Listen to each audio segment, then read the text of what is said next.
Good evening, everyone. Good evening, and welcome to Waterhouse Vibes, a platform forum that discuss issues affecting the working people in Jamaica. Today, we have a very special guest that is going to tell us about the conditions facing the working class in Jamaica, general condition. We're also going to look at one case involving a fireman who, for decades now, been fighting to get back his job because of some misunderstanding of the regulation. Well, I say misunderstanding, probably it's more. I hear a voice, I hear a sound in the background. I turn it off. Sorry. I am Michael Nita, your host, and alongside Mr. John Orton, a former General Secretary of the NUDT, the National Union of Democratic Teachers in Jamaica. Also, we have Mr. Herb Nelson, a research analyst from out of Washington, D.C., who have been doing a lot of good work in Jamaica. And here, we also have Mike Las Crawford, an organizer, and we're waiting on Maxine and Patrick McCarthy to join us. Senator Lambert Brown, Hi. president of the University and Allied Workers Union, is a long-time fighter for working people in Jamaica. And we're going to spend the next hour talking about a particular case. And Mr. Brown will sort of tell us what role can we play, we Jamaican overseas, what role can we play to strengthen the working class in Jamaica? So without further ado, Mr. Lambert Brown, Yes, Mr. Nita, how are you doing?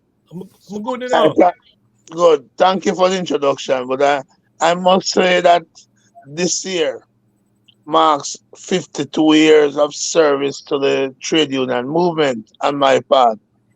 So I kind Wonderful. of I claim veteran status. And yes, I've been in the Senate for 12 years, where I try, as part of the People's National Party, both in government and in opposition, try to advance the causes of the working people. Because that's where my life is. That's what I defend, and I put the workers always over party. But it's true to say that the workers in Jamaica are having some difficult times. The cost of living, and you in America also face the cost of living. But we have cost of living and very low pay.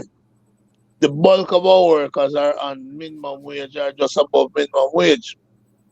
In the last couple of weeks, you'll have seen workers in the tourism sector, big tourist company, Royalton in Westmoreland, Secrets and Breathless in St. James, Iberia Star in St. James, Excellent in Trelawney, Jewels in St. Anne's and Baye Principe.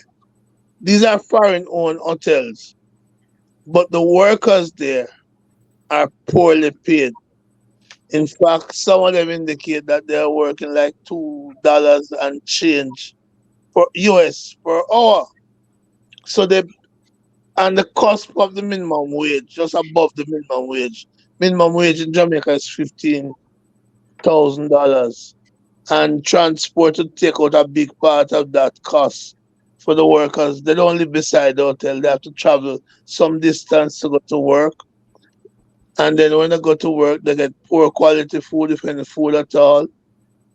And so their condition of work is so serious that even without trade unions, they have rebelled and is showing their frustration and disgruntlement. And so that has been in the news recently. The A lot of our workers are in what is called the BPO, business processing outsource centers, where they essentially call centers, and there the wages is not much better. So it's difficult for workers to survive on what is Jamaica $15 per week. $15,000 per week. $15,000 per week. And so you're talking about what? That's 10 US, a little less than 10 US per week is what the workers are facing in the majority. So things are really tough on them. And at a time when the government says unemployment is low, but the reality is that the cost of living is very, very high. And so the workers in the tourism sector are now agitating for trade unions, and my union, among other unions, are out there trying to organize those workers and to give them strength so they may fight. The employers have responded by giving, in one case, they offer a 10% increase in salary. Workers rejected it. But the battle continues, and of course, in agriculture, where large part of labor force is employed, again, you're talking about low wage workers, the sugar workers, the banana workers, and much of those have been affected by the hurricane. And then in the shops and offices, again, that's basically minimum wage pay. So our workers are in a bad way in the country. What can you tell us about? Sorry, Lami. Hold on. Hold up, John. John, hold on. No, it's not a question. I'm just asking if the public can hear because I don't see no sign of anybody in the public. Yeah, man, we have people here.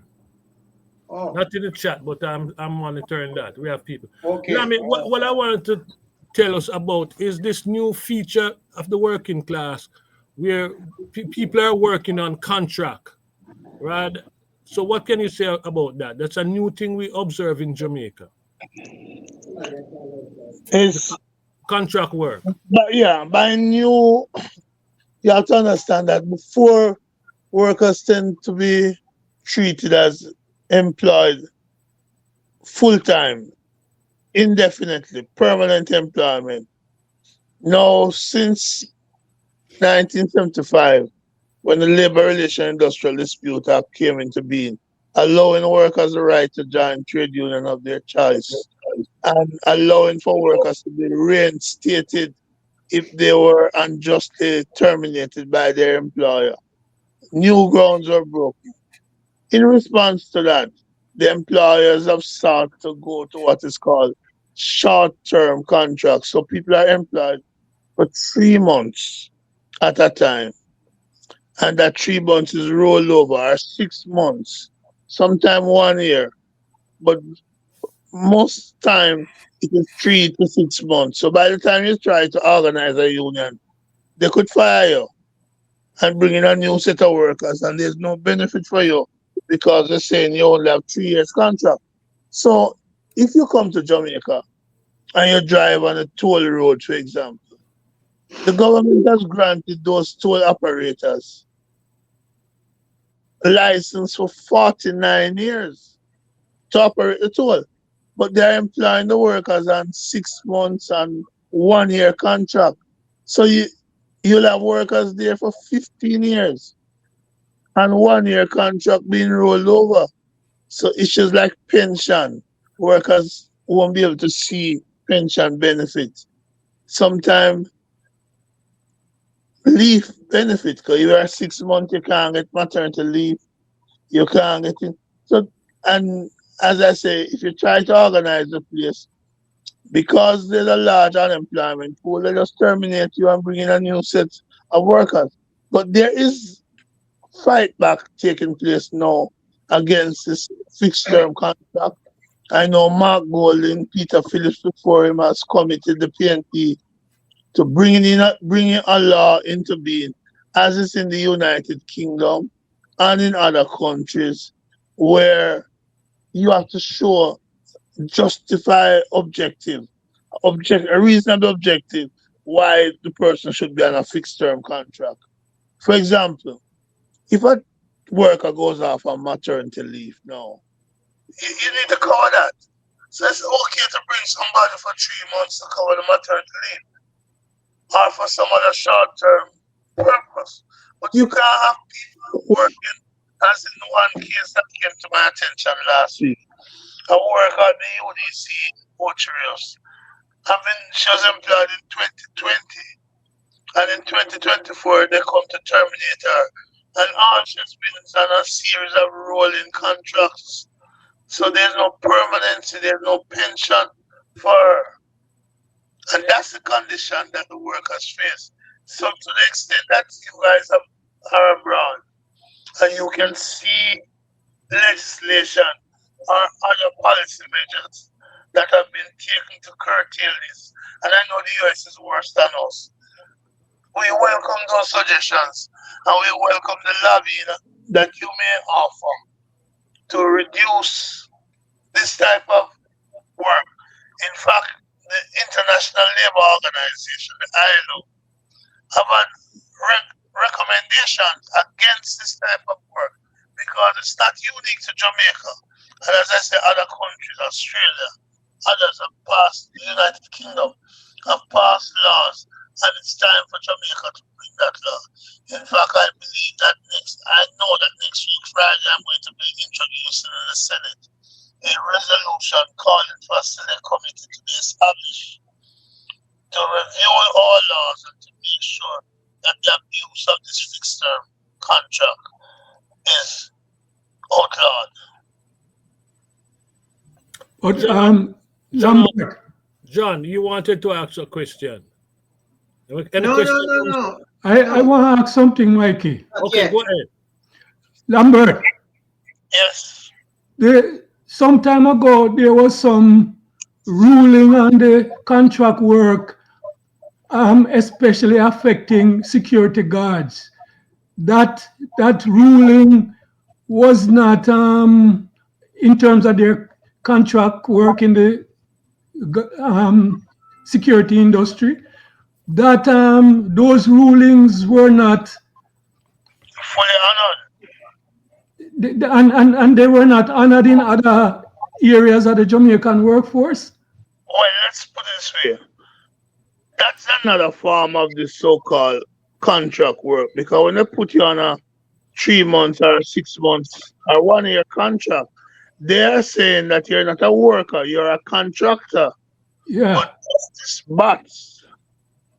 in that case, which was carried by the Housing Trust, the National Housing Trust, against some employers, and I can tell you, it is because a number of us union people were on the Housing Trust board that we pushed the Housing Trust for some years ago to take those security guard companies to court. And the court, through justice funds, has ruled that these workers, who we are calling contractor, are not contractors. Contractor is a man who come to your house to do something so you leave. You have no control over him. He brings his own tools. He pays his own thing. Bring him on uniform. You can't. You have to tell him, I want you to paint the house. But you can't tell him how to draw the brush and all of that.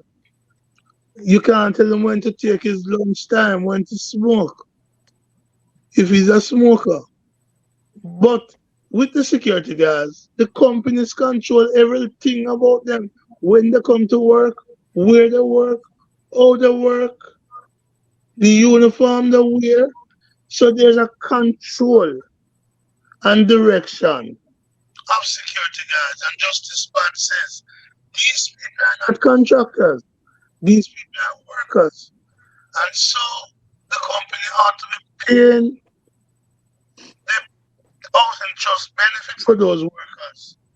For example, if I employ somebody in my office, the worker pays to the NIS, the worker pays to NHT, and I would have to pay as well as the employer. What the security guards company has done is to say, instead of paying the send for the You're work. not hearing properly, you know, the sound is going up and down. Yeah, I'm sorry. So let me try and repeat. Yeah, I hear you now. Under the NHT Act, the employer must pay 3% of the worker's wages. And the employee, the worker must pay 2%. So it's a 5% deduction. What the security guards company did was to treat the workers as contractors. The security guards company therefore didn't pay that 3%, but instead the workers actually paying the full amount of the money as self-employed, or certainly 3% as self-employed. And Justice Pat's decision changed that, but the companies asked for some time, and I believe they have worked out with the NHT some transition arrangement. But that too is what I'm saying is part of the system of so-called contract workers. It takes the form of either calling you a contractor when you're not a contractor, or it says you're a worker, but you're only employed for 3 months or 6 months, and I can fire you. I don't have to give you any notice, and you're not entitled to any benefits. But my thought, Lambert, was that judgment would have changed that trend that was taking place in terms of calling these people contractors. But it doesn't seem like that judgment has been having an effect on that trend towards contract work in the country by what you're saying. It is not having the full effect, but it is part of the process of making that change. But I will say this to you, Herb. This is a country where the employers still practice the master and servant law approach and of 1848, even though in 1974 a new law came into being. This is a country where a government passes a law about illicit enrichment and then come to the country and say, I don't like that law because that law is used against me. So there's an unhealthy disrespect for the laws and the rulings. And it's only the might of the workers like those in tourism now and those of us in the unions who stand up who will ensure that the changes take place. For example, what the employers used to do for those workers, Mike, is to say to them, if you're an employee, that's a worker, we have to pay your taxes. We have to take the taxes out of your money, out of your pay towards the government. If you're a contractor, we don't have to pay the taxes. It's up to you to pay the taxes. And then the government not going to run you down for the taxes. So the worker feel that they were getting a benefit of not paying taxes by being called a contractor. So they weren't too quick to run away from that term. In fact, in that same case, there's at least 1 or 2 witnesses who went to the court, so-called contractors who are really workers, and sided with the employer in court to say, we love being contractor, even though they're not contractors. So that's part of our problem as well. Let me welcome Patrick McCarthy to the discussion. Herb, can you set your camera? I'm not seeing your face nor anything, bro. Your camera. Any more question for Lambert Brown? Yeah. Well, let him. I thought he was presenting, and we cut him off. Let him finish presenting. No, I paused. Yes, go ahead and finish presenting. No, man, I paused so that you could. It's better if I we got a did question. the way of question answer. Yeah, go ahead. Okay, I have a question. I didn't know you were finished. Yeah, what I was before just something. I'm not sure what's up. John, go ahead. What Patrick, what I wanted I to think you're breaking up. John, go ahead. Patrick, we're having a problem with Patrick. Go ahead, John. Yes, one of the things that we have spoken about as a group, and we have life has confirmed to some extent is the fact that the workers and the union movement is in a downturn, a down spell, so to speak. And I am curious to hear what are some of the things that you would identify in the last 2 years or 1 year among the working class. You just gave an example where some workers think that it's a better thing to be a contract worker and they actually go and present to the court why they prefer to be on contract simply because they don't have to pay certain Income tax. yeah, they don't have to pay income tax, or maybe they don't pay social security tax either. Um, simply because they are able to claim that they are contract workers when in fact they are workers. That And even if they're even if they're contractor, they're supposed to pay it, but they just choose not to pay it and believe that today's money is better spent than our saving in the state that will come back to them in old age. Because oftentimes workers don't believe they're going to get old until time come for retirement. yes. So my question, if you heard the question, I don't know if you heard the question I was asking. It's more about the current mood of the workers. Is there a decline in the union movement in terms of workers being unionized? Is there what is going on between the different unions and the UAW, for example, as well as those who are not unionized? What kind of uh, Right. I okay, get I get your question, and the right? answer to it is this: that globally, globally, the union movement is shrinking. And a big part of that has to do with technology. Let me give you an example.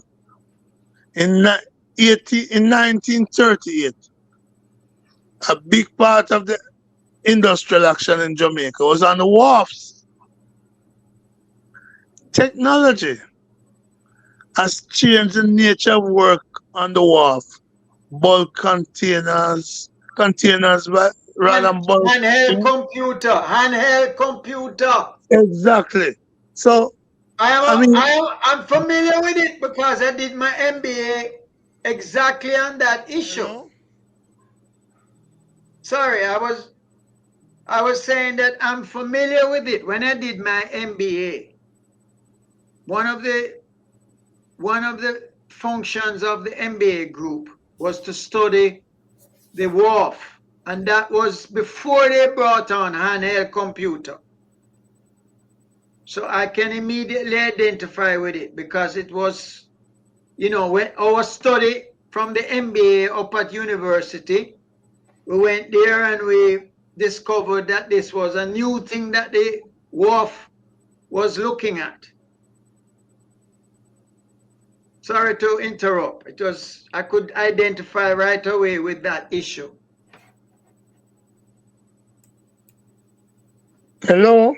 hello? Hello, Lame. Yeah, an incoming call sabotage that. Yeah, I'm saying that technology has made a significant change. Take- If you take, for example, the waterfront I explained, take telephone company. In the past, you look, you go around the country, you see all of these places that the telephone company had. I was making a big profit off.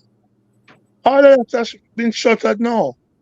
They can stay in Australia or Dubai and run the telephone system in Jamaica from a cell phone. So the ability of the workers to shut down the telephone company has changed because technology now allow them to bypass a lot of what was dependent on manual work. So that combined with the new method of contracts have made it harder for the unions outside of the public sector and large private sector like the bauxite companies, agriculture, sugar, banana. It has made it harder for unionization. If you think now in a workplace where people are working from home, remote work, it's natural that the collective strength of the workers have been replaced and reduced by the technology. However, workers still get fired. So under the current laws, you can go to a union and seek representation against an unjustified dismissal and get back a job or get compensation. The unions have also been working closer together through the Jamaica Confederation of Trade Unions, where the UAW and all the other unions well, most of the other unions are working together. So in the public sector, for example, we have what is called centralized bargaining, so that it's one set of negotiation and not 40 different bargaining units negotiating separately. So the unions are looking to come together, not yet organizationally, because I still believe there's room for a lot of mergers, but the working together is much better than 30, 40 years ago. And so you have some hope. For example, in this tourism thing, there's cooperation amongst the unions. Not as much as I'd like, but some amount of cooperation in tackling the non-unionization status of the workers. So at least some union can get into the industry. You'd have heard the unions call for a giant industrial council, which is as seems to be getting some support from the Jamaica Employers Federation. The opposition has called for a giant industrial council. So the role of lobbying by the unions does exist, and it is part of the new. Well, it's not that it's a new course, but it's a part of a course that is now more emphasized. But Lambert, when we listen to the government and their spokesmen, they are championing the narrative that this is the best time for working people in Jamaica because unemployment has never been this low. And it gives the impression that things are good for working people because there's work. From our perspective, we don't hear them talk about the things you're talking about. When they talk about the low employment, they don't talk about the contracts. They don't talk about the wages. They don't talk about the job security and the kind of jobs. So, I mean, it is giving a different perspective on the employment and the strength of the workforce in Jamaica than you are presenting, Lamy. How you deal with Well, that? I'm not sure you're right, other than to say that their spokesman says these things. But let's let's take the workers' response. The Yeah. Royal and hotel workers went out. Secrets and breathless workers went out. Iberia Star went out. You can't have a better salesman than Ed Bartlett telling you how glorious the tourism sector is. Yet the workers in the sector saying, oh no, not no go so. And they're showing that with their feet and their hands outside of the property. The other factor that you should bear in mind is that while quantitatively, while in terms of quantity, more people you could be said to be working because if you're working for an hour during a week, you're considered to be employed. So if you set up an ice cement selling stall somewhere for an hour during the week, you're employed. So technically, unemployment is lowest. So to underemployment. So to underemployment. And what I can say, and it almost sounds paradoxical, one of the strength of these tourism workers now is because a lot of workers have migrated, have gone abroad to work. You go to the Turks and Caicos doing the same job as you're doing in Jamaica, and you're getting three times the pay. You go to the Cayman Island and doing the same work you're doing in Jamaica, you get three times and more the pay. So people are migrating to other places, Antigua, Barbados, and that means there's a scarcity of labor in the hotel. So when the worker go out and take action in the past, you just fire all of them and bring in a new set. That dynamic of the labor market has changed somewhat because of migration, and the employers is not as strong in terms of their ability to get rid of workers and to replace them. So that's a factor to be taken into account. But the people are not buying into what the government is saying. There are two by-elections this week that the people voted against what the government spokesperson were saying. And not only the government spokesperson, but the government spending a lot of money buying bikes, buying out bars, giving chicken, giving all type of things to voters. And the last two important by-election. So today they're at their conference, promising the world at the arena. People are not buying into what they're saying. In a conference that the Prime Minister himself just says, oh, the conference a week. As another another question, Lambert, as we'll be talking about the Jamaica Fire Brigade, Yes. I realize that I don't know how long it has been, but I realize that the contract thing has gone into the fire brigade, the fire service as well. Because I'm noticing that a lot of yeah, a number of sections that have been contracted out in the fire service. Is that so? Well, there's one or two sections, but I would not say that the fire brigade itself has gone into this contracting. The fire brigade, fi- the officers of the brigade are permanent and indefinitely employed. They're, Okay.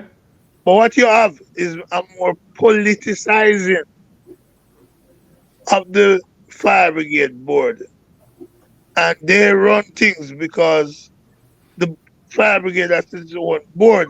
It's run by permanent secretaries and so forth. And they have politicized the board with former JLP candidates and JLP supporters. And they have been unfair and unkind to workers. Two managers were fired recently. And in the case that Mr. Nita pointed out, a fireman was unjustly fired in 2010, contrary to the fire brigade regulations passed by Parliament. And he has been fighting to get back his job. He came to me last year, and I have been putting on some pressure to hopefully to get back his job and 16 years of payment that has been denied him because of the injustice. And so in Jamaica, there's a lot of injustice being done to workers and to the ordinary people. And that is why the polls, for example, are now showing that the opposition party is 9 points ahead of the government. and the government is in a panic with an election due 1 year from now. Mikey, Hold up, last. I want to bring Patrick into the discussion because he wanted to ask a question earlier. And then after Patrick, we turn to Maxine. Patrick, go ahead with your question. Patrick sleeping. Maxine? I think He doesn't hear you. No, he I look think like he's in. it's frozen. I think he's frozen. Oh, okay. Same thing. Go ahead, Maxine. Go ahead.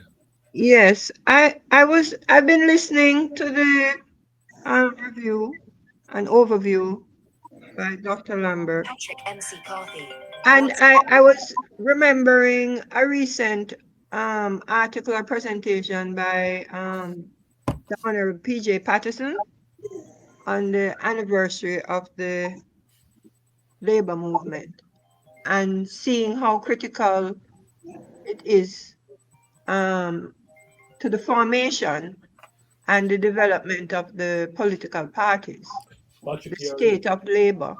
So I was curious, as it was being discussed about the technological changes affecting the labor markets, not just Jamaica, but elsewhere, as to how this change has been addressed or is being addressed in terms of the quality of education that is behind all of this. Meaning, if we are projecting these type of changes and dislocation of workers, what is the policies that you can't stop because this is the new world order. But knowing that our education system is not very good at preparing, the general populace. And the fact, as you also spoke about the tourism industry, it's interesting that other countries in the Caribbean would be offering better wages, even though we have a excellent, seemingly record of, tourism in Jamaica.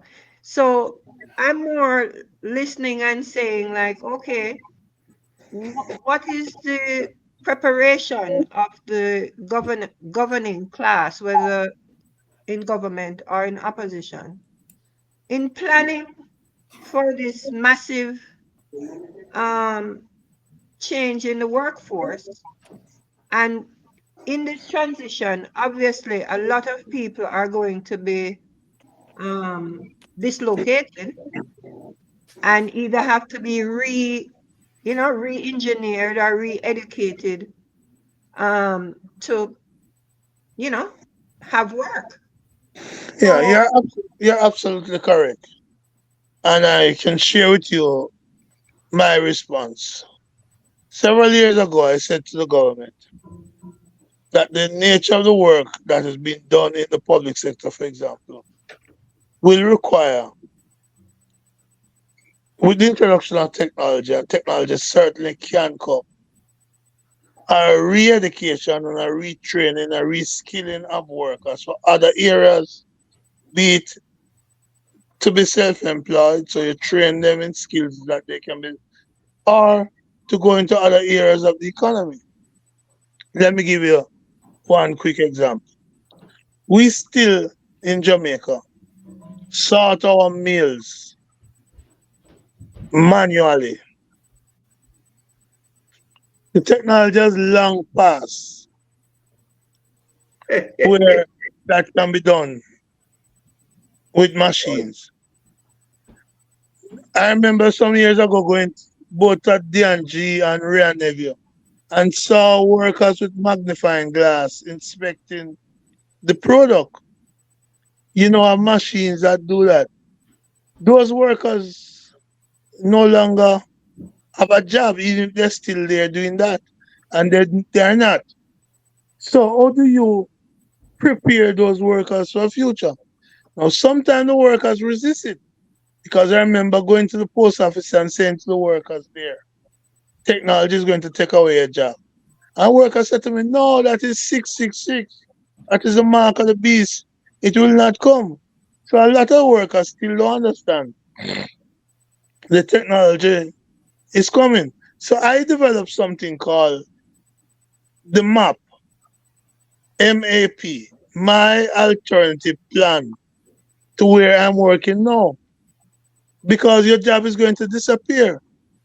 Who Moved My Cheese is a good little book that would point people to the future, a future that is present, not tomorrow, present today and yesterday. That future is already here with us. So some of us in the trade union movement understands this and point people to reskilling, go and learn a new trade, become certified, and therefore make yourself available for a different type of activities. The days of the cane cutter cutting the cane with his cutlass is behind us. It's technology that is cutting the cane in some of these local places, not just in Florida and so forth. So what I'm saying is that the unions also have to educate the workers, so to the state.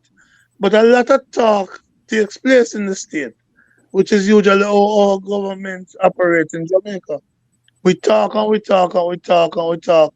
And when the cows come home, we're still talking. So it is a big task ahead of us. How to prepare this generation for the present, not the future. Because the future is, as I've said, already here with us. And you see it, right? You see it. I mean, take the bus system. In the past, couple years ago, the bus needed a driver and a conductor to collect the fares. Now we're going cashless. You just use a card and you swipe. So there's no need for that conductor. That conductor either better become a driver, a mechanic, or some new skills. And so we are seeing that reality and trying to say to our members, you can't continue in the same old way. But it needs a concerted effort by all in the society to recognize these changes because old habits die hard. And people believe that the job my father used to came to a workplace from he was teenager and retired there. And somehow I must believe that I will spend the same amount of time that my father spent in the workplace. That world no longer exists. So at what time in history these type of changes, because as you know, these changes are happening globally, um, all over the world, and in fact, a lot of political change is happening because people are literally now confused about, you know, what their governments can or cannot do. But when is another time in history that this happened within the human space where I'm trying to think if industrialization, that took us. Industrialization certainly was one of those era.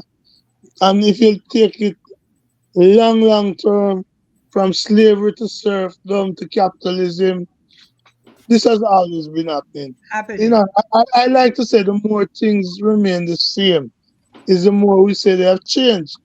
But the reality is things are changing and changing every single day. There's some friends of mine in Grenada who, when that revolution in Grenada was overthrown and they went to prison, cell phone wasn't out. When they come out of prison, they come and buck up something called cell phones. So when you take shipping, for example, it used to take days and days for a ship to move from here to there. Now the ship come pathway, drop off things in Jamaica, then another ship pick it up and take it down to St. Vincent or Grenada. Technology has changed the world. We never used to hear the word logistics, but logistics is now a big part of our life, goes every day. We now hear things like telemedicine. So the technological change has been rapid and it is affecting the workplace. Once upon a time, telephone company, you'd have a man, two people in a van, or sometimes three people in a van coming to fix your house phone. No, you barely get one man in a van, and they don't have to come to your yard to do the repairs. They can stay oi and fix it. So I'm Send a just signal. Send a signal. yes, that's all it needed.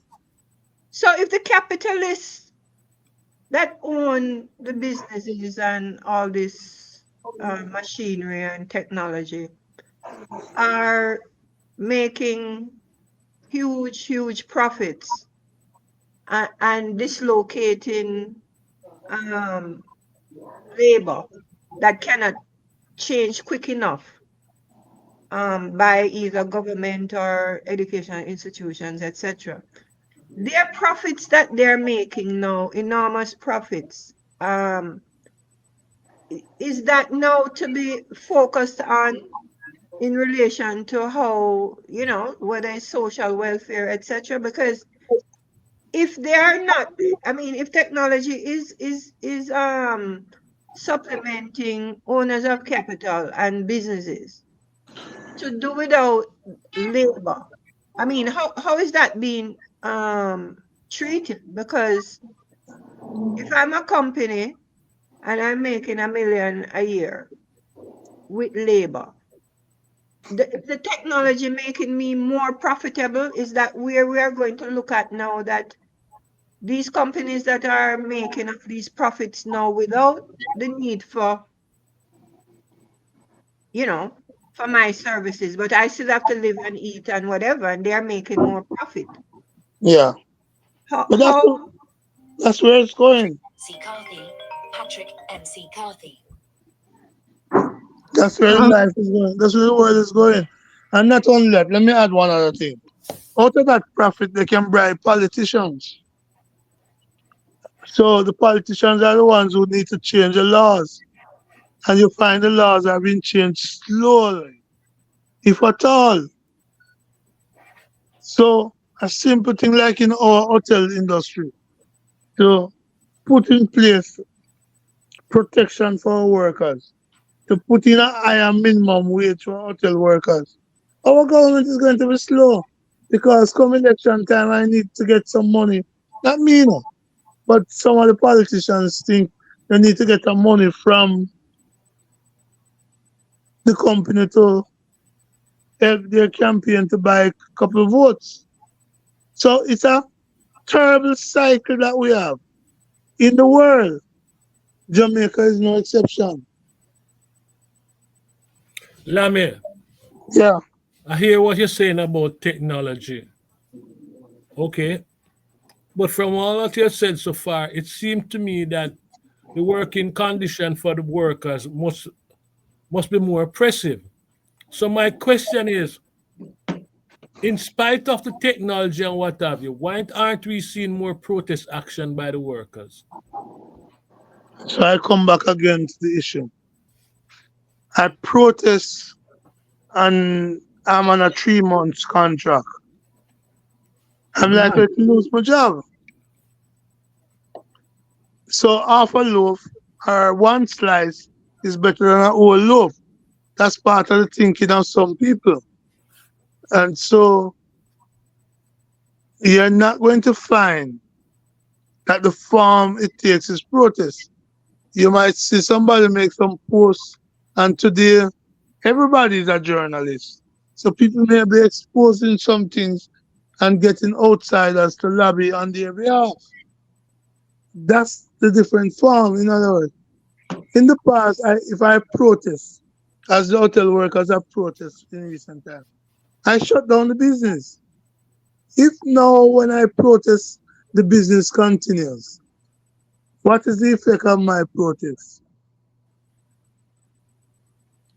I suffer. So I'm not expecting the protest in that way. There are going to be new ways of protesting. And that's the reality. So for example, a call center worker who's under oppressive condition. That call center worker is one working in Waterhouse, one up at Jewsland, one down at Olympic Garden, one at Greenwich Farm, and there's no coming together in the office anymore because with a telephone or a computer, which is the same thing, they can do their work. So the social and the collective strength has been weakened, hence the absence of these protests. Protests will take place where there's a strong collective or strong collective bargaining, but it's not going to take place when the people are more divided by technology today than before. But where does that leave the organizing effort by the union? We have to do what to make the best we can when we can. So where workers are in a collective, we seek to represent them. Where some injustice is done to them, we lobby or we take their matter to the industrial dispute tribunal and fight in that way for them. But the old methods of struggle are still available, but not as effective as in the past. That's a very excellent point you've made. I'm seeing what you're saying in a much better way. And your point, if there is a significant underemployment in the country, for example, because let's use the case of workers where you can farm out the labor or they're working from home. There are so many examples that come to mind. It undermines the capability of the workforce and the union, if there is a union, to really bring about change in the context of the current environment. Because what you're saying is like you might in the tourism industry, people go abroad and they get better jobs in many of the Caribbean countries. They don't have to go to a first world country as such. They can go to a country that pay you in US dollars and get a decent pay relative to what's going on in Jamaica. Or the workers are predominantly on contract. It means that those workers are fired en masse if they were to try to organize themselves. And therefore, it becomes more challenging in the current environment, which is not due entirely to the quote unquote mood of the working people. It's a lot to do with the realities of technology applied to the workforce, applied to industry in all areas. And that's a very powerful point. We have not heard from Patrick McCart, Herb Nelson. Yeah, yeah. Well, Let me ask this of this good senator. Senator, good afternoon, and good afternoon to all our listeners.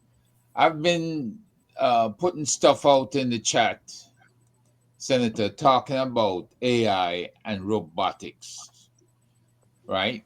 Now, I don't know how far away Jamaica is when it comes to. I know there's a lot of champion UTech and the UWI teams that are very good at robotics. So I suspect that robotics is around the corner in Jamaica. But unless the unions can look out on the horizon, we know that the majority of jobs that are going to be taken over by AI and software are white collar jobs. They can be automated quite easily. How is Jamaica planning for the future?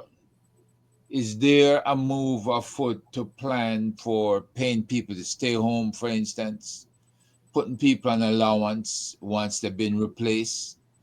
What's the long-term vision that is happening there? Because I don't see this getting much better for the workers in Jamaica. And you see robots now cleaning rooms. You see them putting down, you can buy this little robotized this, put it on the floor and you clean your floor, right? What if the hotels decide they're going to such a system and they're going to start looking at automating certain functions within the hotels or within businesses, the technological businesses? What's your long-term vision on all of this stuff?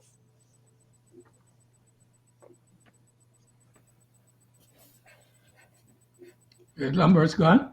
Lambert, you there?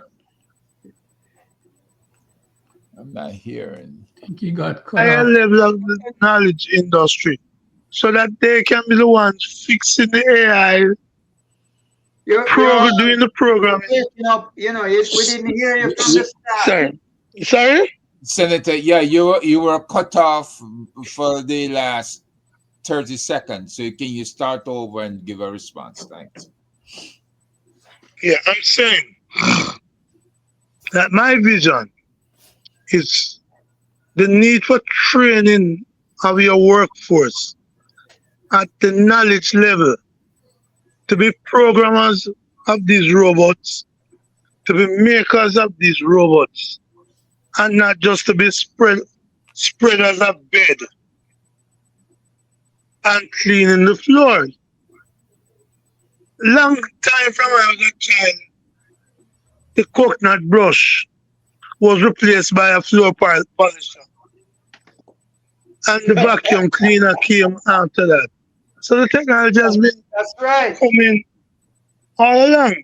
You go into a room now, and the lights are deactivated when there's no motion. So, how do we train our people to be able to deal with that? How do we train our plumbing staff to deal with the electronic supply of water, where you just move your hand and the water flow, you stop, the water stop, and you no longer turn on the pipe cup? In other words, and to be fair, the government has said they want to look at this AI thing. But some of us in the trade union movement have seen way ahead and recognize that unless you upskill your workforce, you're going to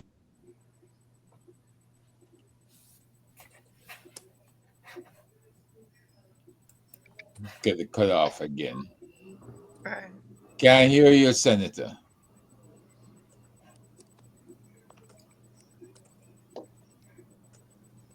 I think it's almost time for him to leave. They're probably calling him. Yeah, That might be a call, but that might be the phone call. Oh, yeah. It would be Right. interesting to understand what the Planning Institute of Jamaica, Um, in their my projections, have for these areas, especially budgeting Uh-huh. for the re-education or the retooling of the workforce, because it's not gonna happen without incentives and without infrastructure. Like, for example, if you have hard, I'm just curious because the education system in Jamaica is nothing to write home about, in the other workforce. Maxine, I think it's not so much about the education system. It's because the facilities are there, like Heart, UTech, they have lots of programs in place, right? But the thing is, who is gonna take the responsibility for funding some of these programs to make them bigger and can take in more people? How will the government ensure that corporate Jamaica, who are making these profits out of the new system, take on more in terms of retraining people? But that's the new that's what I'm saying. That would be the new role of government or No. enhanced role. I think I And think I even think though I the think you brethren both. is saying that they are being paid by these trillionaire, billionaire people to keep the status quo in place. But if you have so many, because these companies are a lot of them, they need us to consume their product, right? They need us to go and purchase, No, hold unless on, they're not Maxine. depending on us purchasing anything. I don't know. Maxine, I think both you and Lass getting it wrong. That's not how this thing work, right? I can use myself as an example. I worked on the waterfront, the Kingston waterfront, for 18 years. Right? I was one of the pioneers, right, when it went computerized in the 70s. Okay? One of the things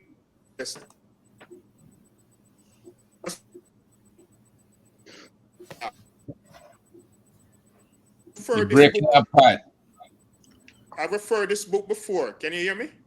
You hearing you now? Repeat what you were saying. You broke off there and a big part was missing. You keep Go to the freezing, press. Patrick. Freezing again. Can I make a suggestion? I would like to intervene in terms of since Patrick is frozen. No, Patrick is available. But no. Yeah, you He's can Go hear back. ahead, me? Patrick. Continue, Patrick. Yeah. What is happening really right now? Fast forward to today. There's a book. I referred this book already to Michael. I think anybody shared with Michael before. The third industrial revolution, which is what we are in the midst of right now.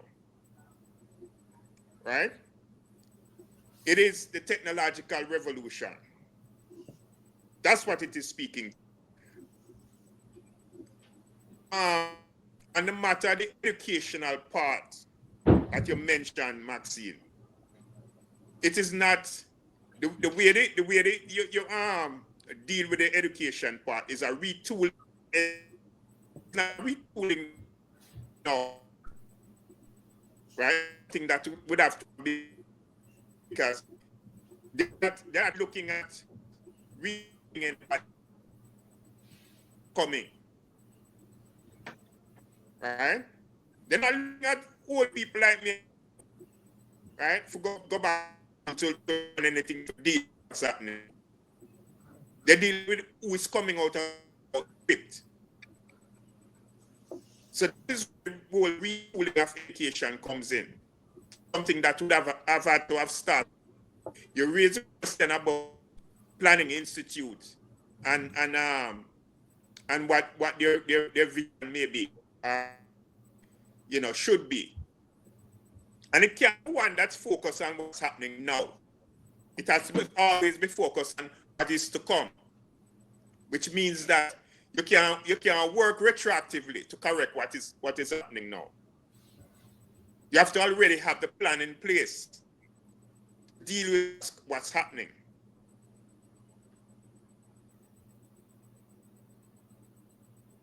Gentlemen, Senator Brown texted me and said that he's having some problem. So he said we have to continue discussion another time. Okay. Yeah, this for some reason the StreamYard has been, going crazy because I keep getting kicked out and I don't Okay. understand why. Yeah. But anyway, yeah, back to the point I was making. What happens is that everything has to be done proactively, not retroactively. And that's where the problem lies. But a good understanding of it is to really check out the book, The Third Industrial Revolution, and even before the book, and there is uh, on YouTube. They go to lectures. See, you can You must have talking look in some kind of mic. You have a Bose mic there or what? No, I'm not talking in any mic. So why we can't hear you constantly? I don't Go know. on. I don't know because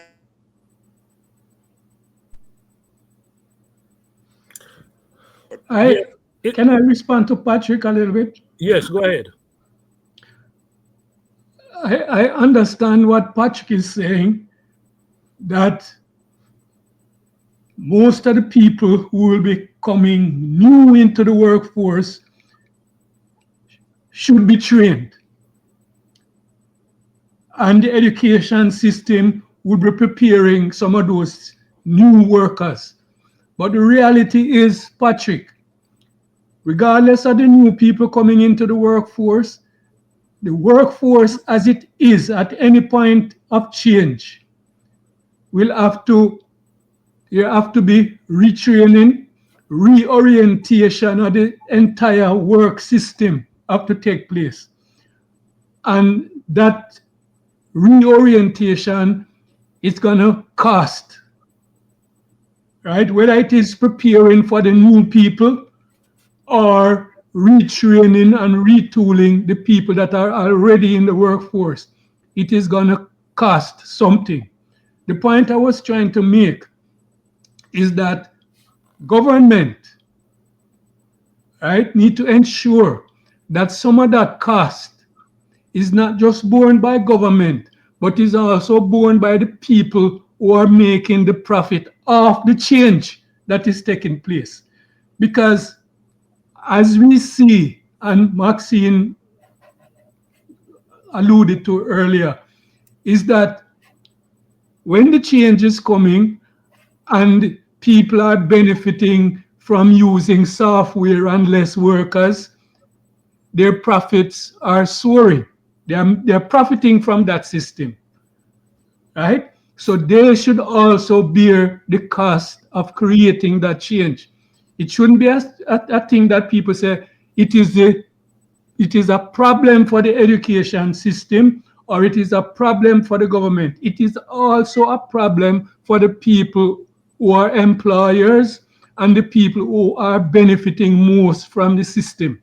And there needs to be policies and there needs to be legislations to ensure that these people pay their fair share of creating the change so that you don't have the change coming and people just get kicked out of the workforce because they don't have the skills and there's nothing else to go on to.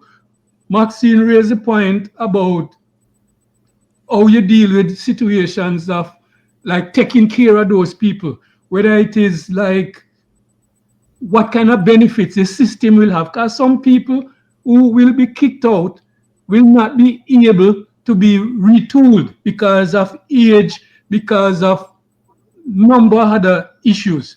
How does the system deal with those people? How does it compensate people?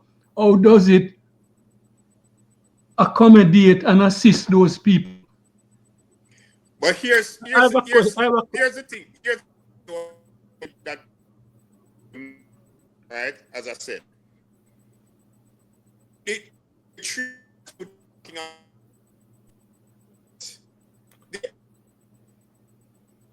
Breaking up again, Patrick, and I hear Yeah. you. But I have a question while he sort himself out. I hear this argument about investment and all of that stuff in the workforce. But one thing Lambert Brown did not touch on, and I think is very germane to this discussion, is the productivity level in Jamaica. Very low. Not only that, but the cost. I learned yesterday that for light, the cost of oil in the JPS sector is 25 US dollar per kilowatt hours. That happened to be the second highest in the world. How can Jamaica survive under that weight when you have oil costs at that level and a low productivity? Where the money will come from to train or retool, or where will it come from? That's a problem we have always faced, Mikey. That's why Jamaica cannot compete in things like manufacturing, in areas like manufacturing and all of those things on the world stage in any significant way. Because outside of we finding a little niche where we can produce something, unique, that it don't take too much electricity, and we are in a situation where we can compete in terms of manufacturing. And that is one of the reasons why our government have to do more in the cultural sector, in the creative areas, in tourism, right? In the entire cultural space.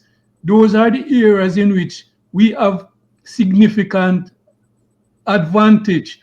And with the new, in terms of the new technology, in terms of training in developing software, those are areas probably the government need to direct their attention into, because we'll never be able, where when it comes to manufacturing. Where the money is coming from to do all of that? Huh? Where is the money coming from to do all of that? We're making. Can I make a point on this point? Yeah, John. Yeah, I have I get service from Spectrum, which is talking about technology, and I called them this morning, and the driver is on his way here. He should be here in about a few minutes before 5. So I just wanted to make a point that this problem of the application. I've seen your face, John. Yeah, this problem of the application of technology to all areas, services, manufacturing, etc., to the economy of countries is far from a unique problem. I thought Lamy did excellent in equating some of the things, and I didn't know Jamaica was so far at the bottom with productivity, but having heard that, and some countries are doing very well, and some countries are in between where Jamaica is, and where, like, I'm reviewing a lot of data on a country like China, where the state literally has a port, a seaport, one of the largest in the world. There's no human being working there. Everything is automated. And it's the extreme of the application of AI to certain areas of their economy, to where we are. Because even though Lamy said that our port was when I did my MBA, I was in the first cohort from the university, and we had a group, each of us divided up into groups, and we studied. My MBA major was the application of technology to economic development, and we went to the port. Before the port used handheld computers. And of course, it was a huge thing about what's going, how it's going to work and all of that. The private sector, government, and the educational institutions have a vested interest in designing programs that help to bring a country from the backward to the forward. I don't know of any specific case, but there are, whether it's the Inter-American Development Bank or any other of these agencies, a school like it used to be CAS, what's the name now? UTEC. UTEC. I've always praised UTEC compared to the university that I went to, because UTEC left books faster than the UWI did. They applied reality. And a lot of the agencies that are critical industry leaders in Jamaica, like the JTC and some other agencies, have utilized services of UTEC to design programs.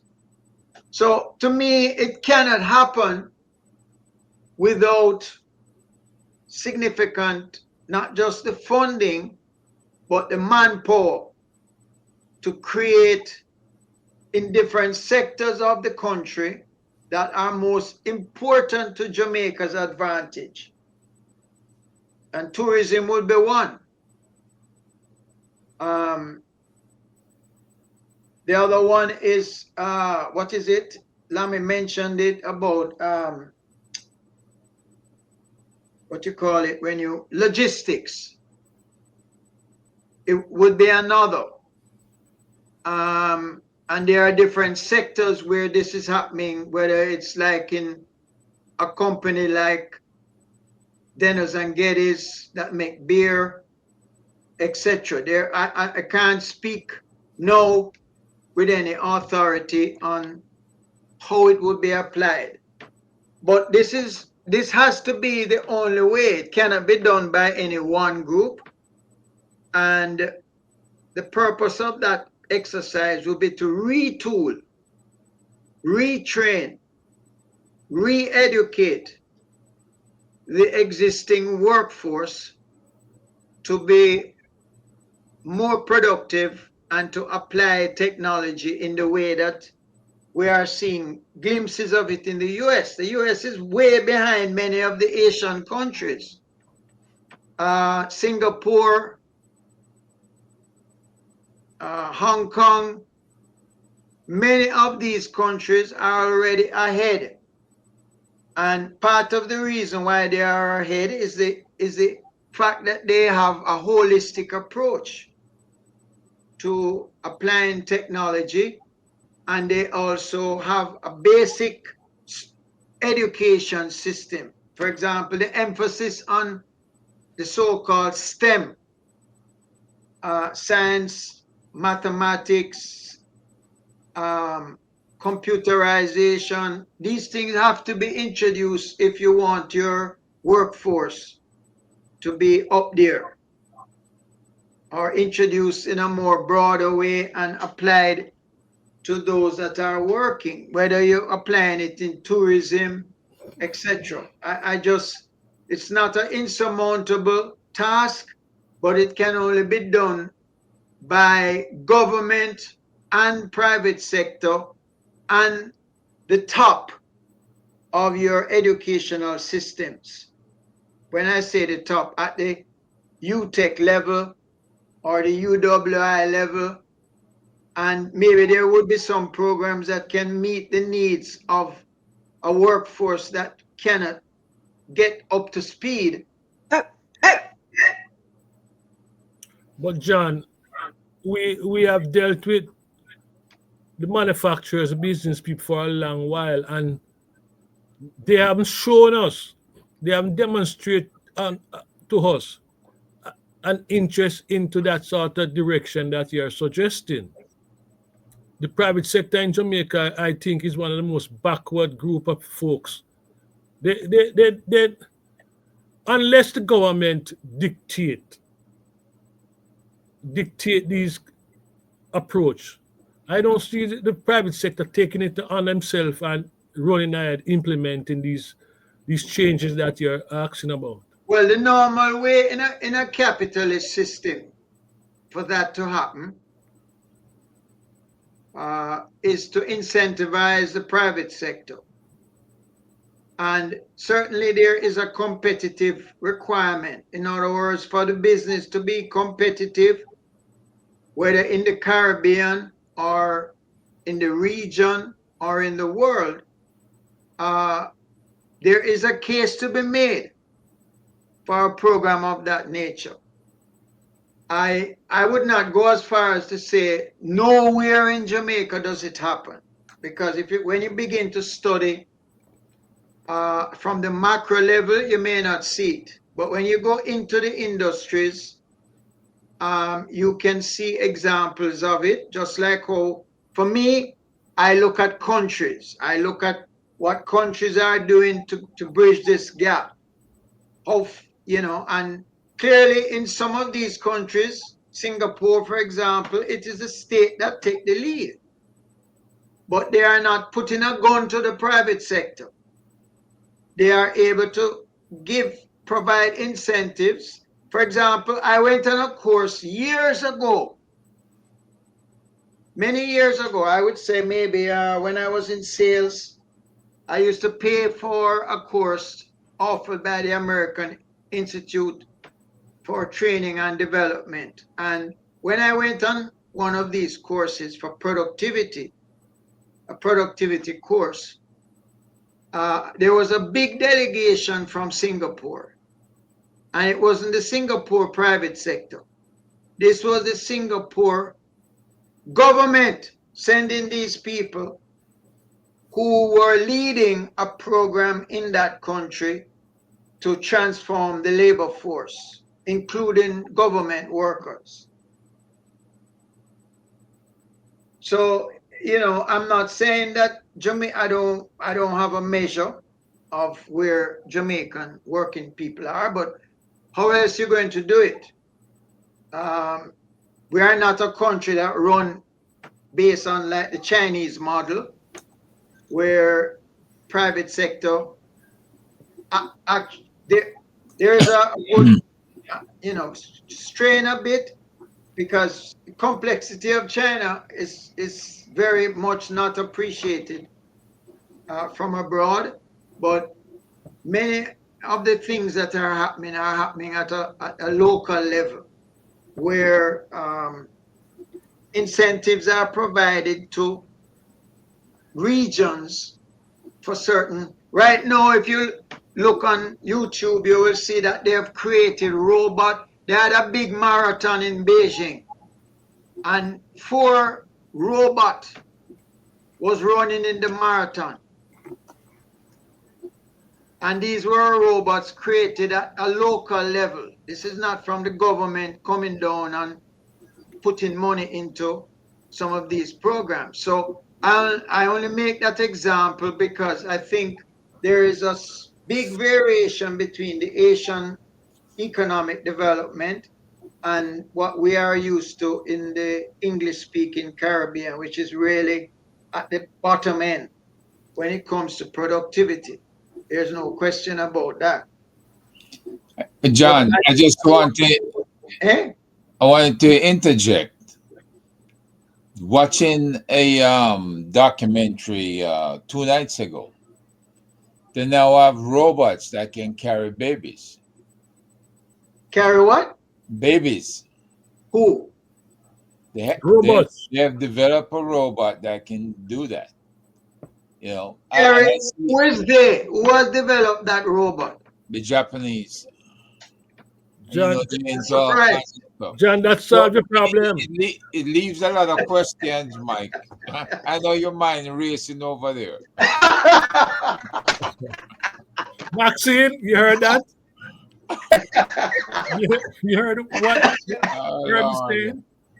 They develop a robot that can carry baby. Does Then it make the egg and the sperm? Well, Maxine, I am not sure how the ramifications in that Him play. don't know the inputs. yeah, I know well, it can carry it, but I don't know that it can make it. Well, Right. see, look, all I can say is they're trying to replace our women. Who knows what's gonna happen, right? but Well, regardless of that, one thing is clear. Listening to Lamy is that the condition of workers in Jamaica is very oppressive. Yes. Very oppressive. yeah, I'd like to just make one point too that we Go all ahead. note that the labor force of the Caribbean and the countries the certain labor force of the countries that are linked to these major economic superpowers, be it America or Europe, their labor force is dependent on extracting from us the best of our minds, right? So if like, you go into the hospitals here or, you know, the scientific labs and so on and so forth, you see a lot of Indian, Chinese, Jamaican, you know, some of the best minds of our countries are actually creating technology and operating and developing their systems. So we have to factor in, I'm listening and I'm part of the quote unquote reparations movement that a lot of these countries, especially in the Caribbean and in, overall, they understood that this industrial age was based, and the progress that was made was based on a specific um, oppression and extraction of labor. You understand? In order to advance, right? And for us to compete, we cannot compete on the level at which these societies are moving. You understand? I'm saying this to say that our governments and our negotiation would have to be including, well, if Jamaica could have kept their best minds, you know, having been trained in UA and so on and so forth, or even trained on the job, what I was hearing from Mr. Lambert, that are some of our top tourism workers have now left to the point now that they can, the labor relations have shifted because they don't have that pool of labor. You understand? To just say, okay, we're going to fire these people because there are enough people that's in the pool. We have to factor in, not just that we're training, that we have to train and retool. We have to factor in that the people that we're training are also leaving and are not reinvested back into our society. It is a factor.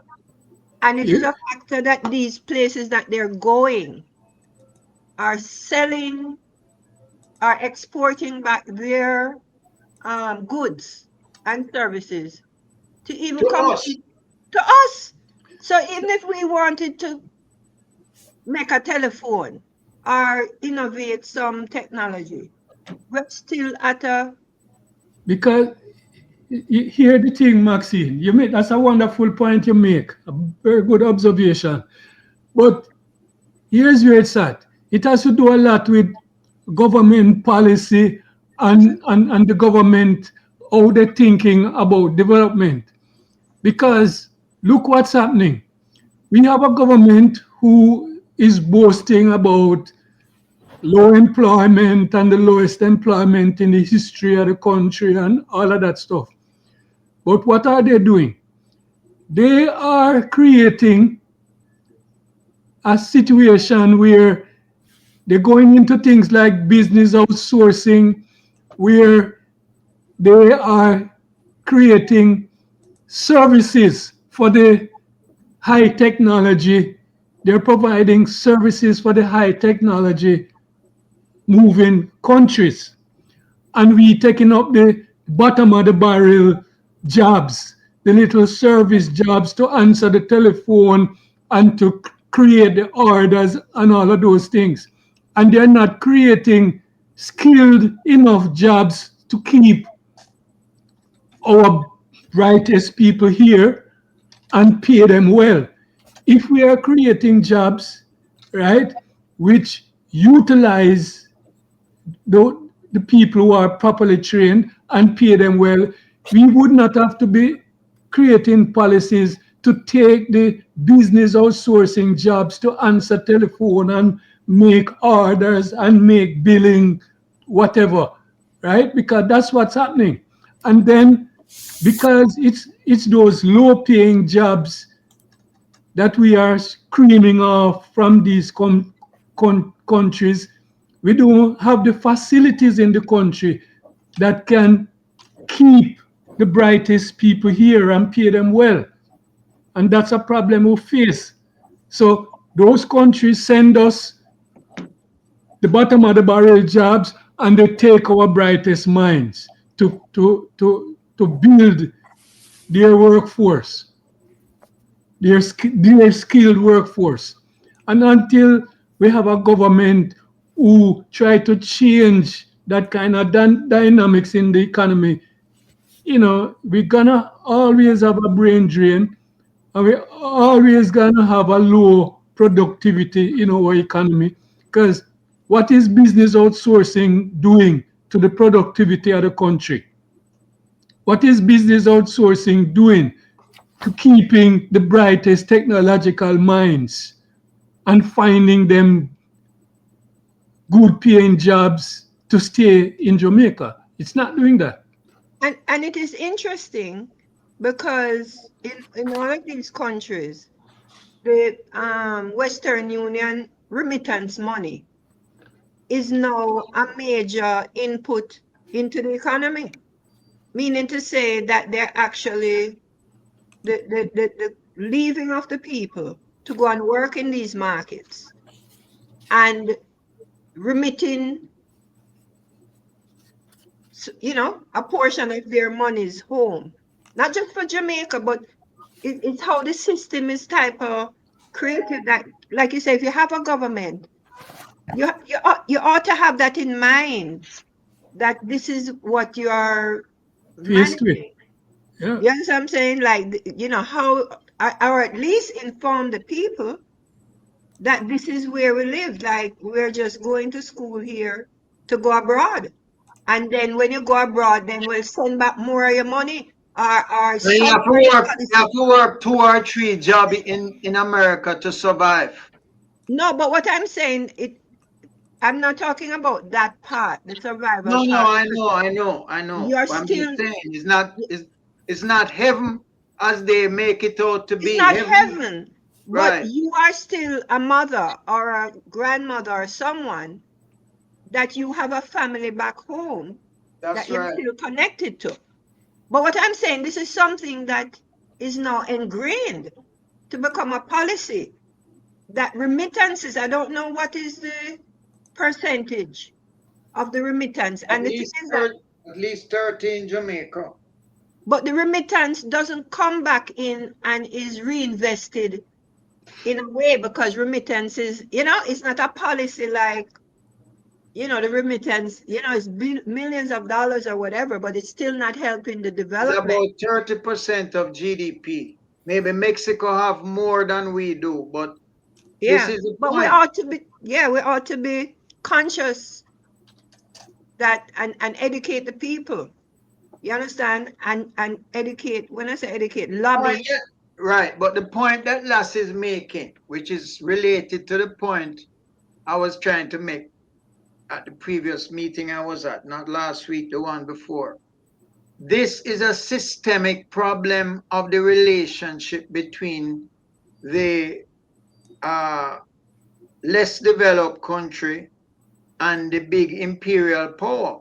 it's a reality. And Trump come now, and immigration is the issue in balling over, because the people who are leaving, like, look at Haiti. Haiti is just a good example of severe poverty, severe impoverishment, no government, no police force, and the best brains that Haiti have, which is few and far between.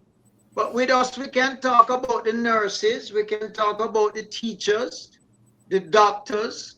There are many technical people who have come to America and helped to build the system here from Jamaica. It's only that we might hear about some of the, the ones that go to Harvard or whatever, but there are many who don't go to Harvard and who are contributing to the development of the United States. But his point is that it's a systemic problem. It is, and you only have to watch Hollywood, because I grew up as a teenager, young person, watching the movies that are now everyday reality. You understand? I saw the movies where a technological world is fighting a human world. You understand? It's called science fiction, but Yeah. we are this, and so it was already projected, because for it to be a movie and a script, you always already have to be projecting, oh, this is a scenario, and this is how it's going to play out. You know what I mean?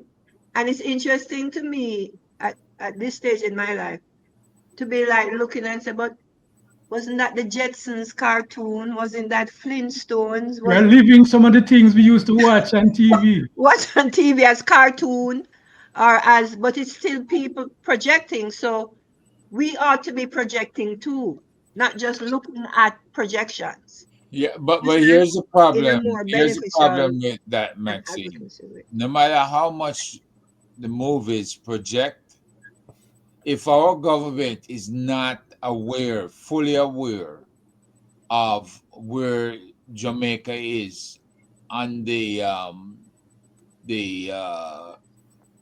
developmental scale. developmental scale, refreshers, all of these things come into play. That the Planning Institute has got to measure what the unemployment is at this point. I can see why the government wants to count the guys who wash windshield as a job, because they have nowhere else to go. If people are uneducated and cannot perform at any technical level or clerical level, then you have to create jobs for them. And the people of Jamaica might want to know at some point you have to accept paying these guys who clean your windshield. If it really needs cleaning, you may have to pay them something equivalent to 1,000 Jamaican dollars, all right, just to make sure that they can go home and feed their families or they can eat. It's that serious. So Lambert is talking about a lot of things that are current and also on the horizon. And we have to now take a look further as to what's on the horizon in Jamaica, because I can see where the hotels, and they talk about bringing in workers from Spain and other places. That's not going to happen, because people in Jamaica need the jobs. But in retaliation for unions pressing for higher wages and benefits and cutting into their profits, they can now push to bring in robotics to replace workers, to operate in the restaurants. I see where people were arguing in the chat over the whether you can actually submit an order. Yeah, you can submit an order, a video, speak your order, or just like your ATM machine, type in the stuff and pay right there, right? You'd probably free from tipping the robot unless you actually want to tip the cook, and they would have to come up with a ways to do that. But all of the and somebody mentioned chopping sugar cane, uh, or bananas. That's gonna be simple because you have robots now who can do karate and play Carry, soccer, carry baby. carry baby. So if you have all of these things are happening, Mike, what the hell do you think is going to take for them to program a robot to go chop sugarcane and bananas and all these other things? It can be done quite easily, and you cannot That's a, yeah, go estimate. ahead. You have to know as government do better planning for the future, and you have to go 25 years out like we do here in the US. I remember when I was in government, they asked for 25-year plan. You know, On that note, folks, we have we can't started. hear you good, John. You're talking, but No, no, he's probably he's dealing on with somebody at his door. He's Okay. not talking to us. Well, any final same words, order for all of us then. folks? I think we have exhausted this topic somewhat, and I'm interested in hearing your final remarks before we close out the session. So, can we start with Herb? Your final remarks.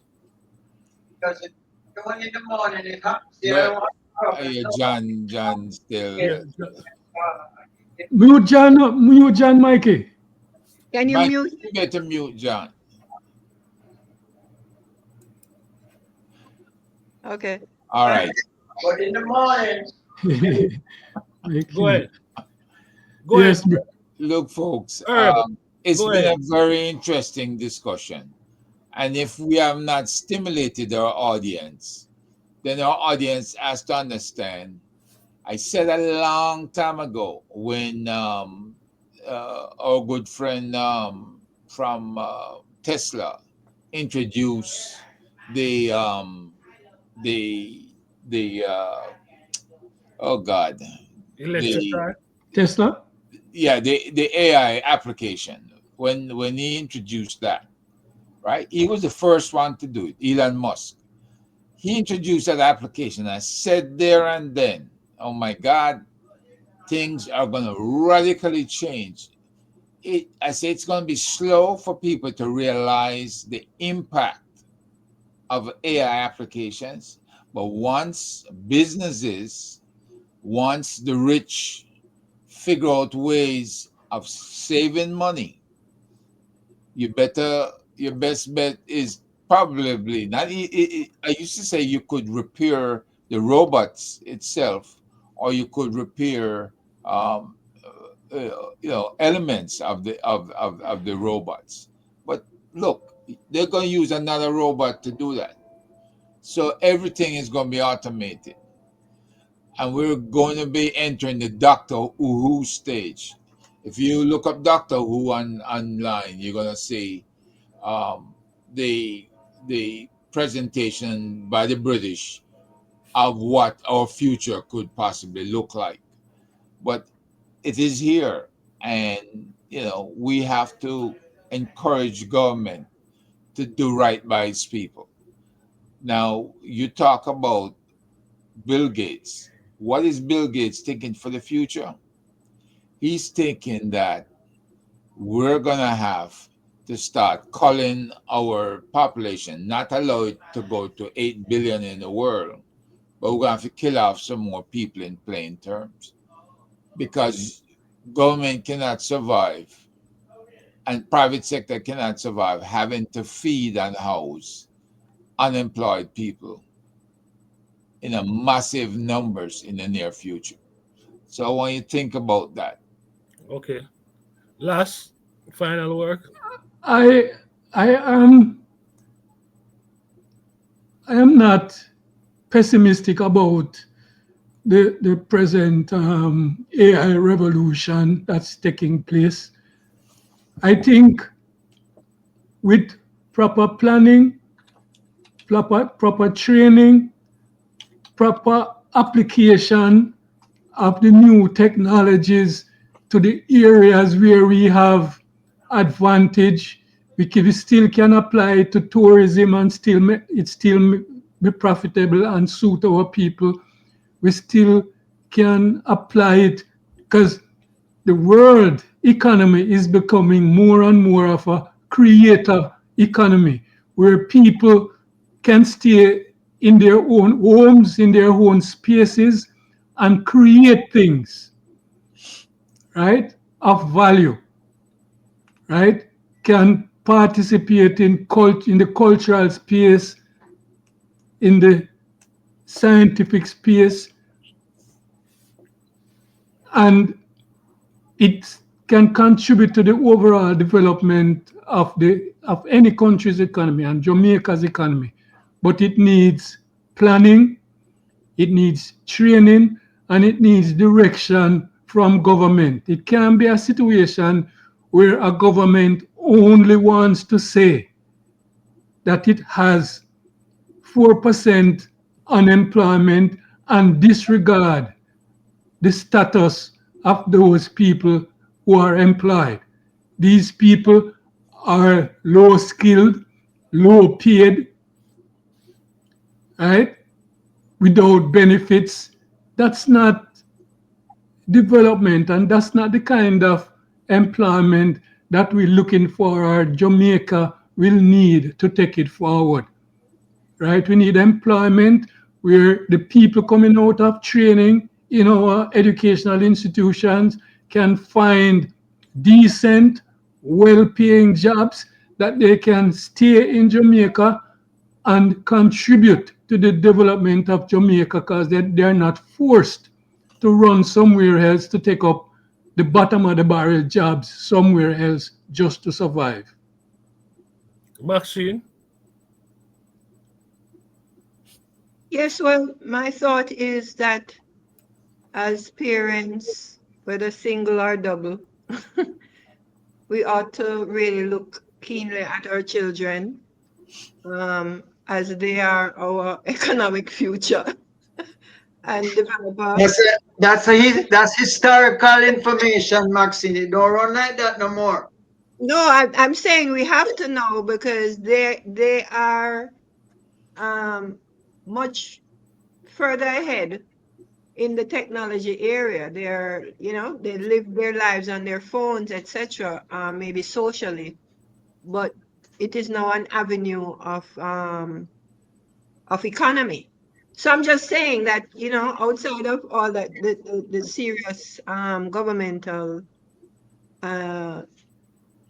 advocacy, we ought to know, advocacy within our own homes and recognize that our children on these phones and taking over their lives, etc.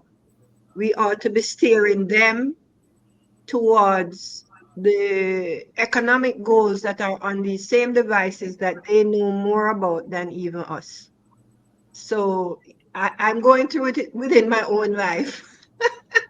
so so I'm just saying, listening to Dr. Lambert Brown as to the changes Senator, not doctor, Senator. Senator Lambert Brown, the changes in our economy that are coming, and to knowing that our children are enmeshed in that economy, but a lot of them are just doing it socially. They're not doing it entrepreneurially.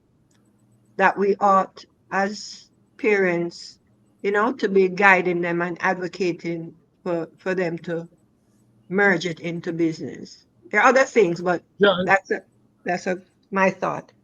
John, final words, final remarks. Maxine, don't forget a lot of these kids are moving back home at age 40. or even Okay. older. John is frozen, so I'll just go ahead. I want to thank you guys for today's discussion. Very enlightening, and I hope the listeners learn a thing or two. Oh man, I also want to apologize for Senator Lambert short stay. He had something to do, and he promised that he will return to continue the discussion about the working class and especially the case involving that fireman. Okay, so I'm gonna try and get him for next week and see if that is possible. There's a lot we can say about the Jamaican government and what have you, but remember this: we're an island, and I cannot, for the sake of me, I cannot understand why Jamaica has not focused on using wind and other form of fuel to change up the society. We need a wind farm, government not thinking about it. We have sunshine, government not thinking about it. So what it points to is a lack of visionary leaders in Jamaica. Mike, I wanted to caution you on that because the government owns almost half of JPS. Yeah, but what I'm So saying, if you go to wind farm, then you go to solar power on a large scale, they'll lose revenue, lots of revenue. but it would reduce the cost of electricity in the country That's not because their intent. well, that is what I'm saying. That we need visionary leaders to take on these challenges. Because these are challenges we have, and we need to figure a way. We can't continue with the high cost of electricity in Jamaica. We can't. It's going to bankrupt us. So again, I want to thank you and everyone for today's session. Very informative. And to the listeners, remember to like and share Waterhouse Vibes. It is one of the few platform where you can come and listen to a sensible discussion, a discussion in which we are not cursing or tracing or want to fight. We'll sit and listen, let each person make the contribution, and we are respectful of everyone. So share this site, share this platform, Waterhouse Vibes, with your friends, your enemy, and your neighbors. Until next week, Sunday, walk good. Happy Yes, sir. Thanksgiving. Stop. Happy Ah, Thanksgiving. Amen happy to all. Thanksgiving, Nixie. Yes. All right. All right. Bless. Bless you. Blessings.